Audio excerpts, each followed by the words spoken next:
कृषी साथीमध्ये तुम्हा सगळ्यांचे स्वागत आहे. शेतीमधलं नफ्या तोट्याचं गणित आपण नेहमीच ऐकतो, पण याच्या पलीकडे एक अदृश्य ओझं आहे जे शेतकरी पिढ्यानपिढ्या आपल्या खांद्यावर वाहतो. आज आपण त्याच भिरूड नावाच्या वेदनेची कहाणी समजून घेणार आहोत. हे आकडे बघा.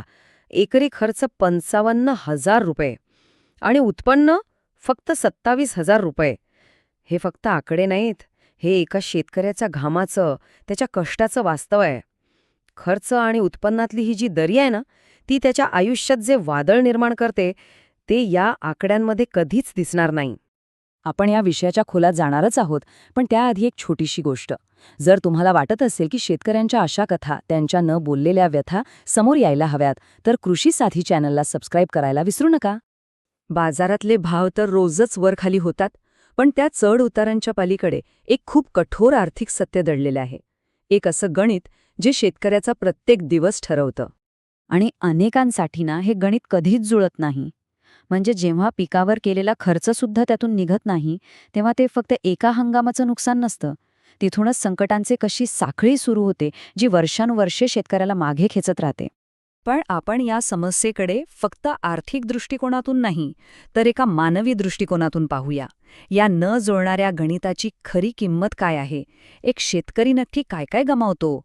या सततच्या, कधी न संपणाऱ्या संघर्षाला ना एक खूप समर्पक शब्द आहे. एक असा शब्द जो ह्या सगळ्या वेदनेचं सार सांगतो. भिरूड म्हणजे काय? तर पिढ्यानपिढ्या मागे लागणारं, चिकटून राहणारं एक ओझं. हे फक्त कर्ज नाहीये. यात बाजाराची अनिश्चितता आहे, सरकारी धोरणांमधल्या त्रुटी आहेत, सामाजिक दबाव आहे. या सगळ्याचं एक मिश्रण आहे. एक असं ओझं जे पिढ्यानपिढ्यासोबत राहतं. आणि सगळ्यात वाईट गोष्ट काय आहे माहितीये? हे भिरूड हवामान, राष्ट्रीय आंतरराष्ट्रीय घडामोडी आणि सरकारी धोरणांमुळे अजूनच जड होत जातं. आणि यातली एकही गोष्ट शेतकऱ्याच्या हातात, त्याच्या नियंत्रणात नसते. हे भिरूड रोजच्या जगण्यात कसं दिसतं हे समजून घेण्यासाठी आपण कांद्याच्या बाजाराचं उदाहरण घेऊया. खरं तर हा एक असा खेळ आहे जिथे नियम कधीही बदलू शकतात. आता बघा, बाजारातला धोका सगळीकडे सारखा नसतो. काही जिल्ह्यांमध्ये जसे की नाशिक, पुणे, अहिल्यानगर आणि सोलापूर इथे तर भावातील चढउतारांचा धोका प्रचंड आहे. म्हणजे बाजार कधी कोलमडेल याचा काहीच नेम नसतो. फक्त कल्पना करा, सोलापूरच्या बाजारात एका शेतकऱ्याला त्याच्या कांद्याला 2300 रुपये प्रति क्विंटलचा भाव दिसतो. काय वाटलं असेल त्याला? मनात एक आशेचं किरण येतो. वाटतं की चला, ह्यावर्षी सगळं वसूल झालं. पण काही वेळातच त्याच बाजारात सरासरी भाव येतो फक्त 900 रुपये. ती सगळी आशा, ते स्वप्न काही क्षणात विरून जातं. हा तो धक्का आहे जो शेतकऱ्याला आतून पोखरून काढतो. हीच ती अनिश्चितता आहे. म्हणजे सकाळचे भाव वेगळे आणि दुपारचे भाव पूर्णपणे वेगळे. विचार करा, दिवसभराची मेहनत काही तासांतच मातीमोल होते. याच अनिश्चिततेचा सामना तो रोज करत असतो. आता या आकड्यांच्या पलीकडे जाऊया आणि या संघर्षाचे खोल सामाजिक आणि व्यक्तिगत परिणाम काय आहेत ते पाहूया. ही एक अशी किंमत आहे जी पैशात मोजता येत नाही.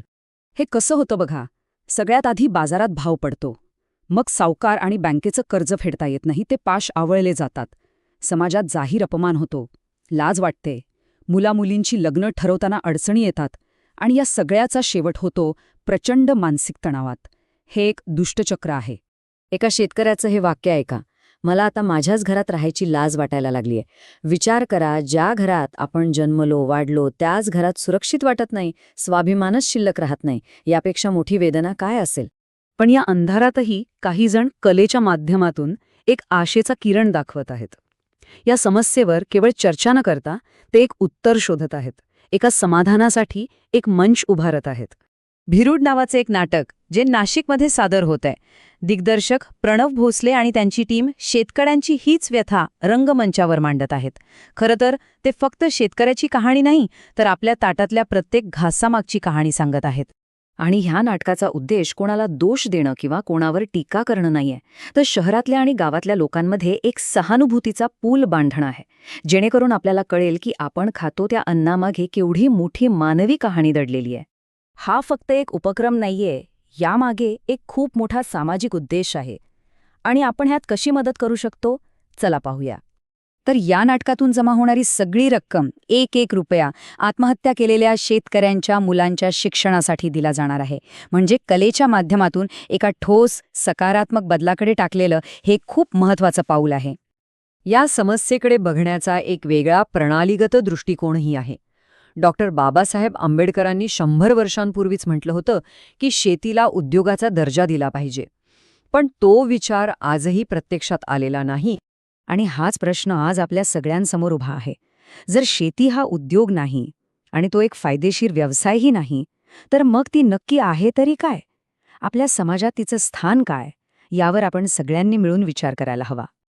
अशाच महत्त्वाच्या विषयांवर अधिक जाणून घेण्यासाठी कृषी साथी परिवाराचा भाग नक्की बना.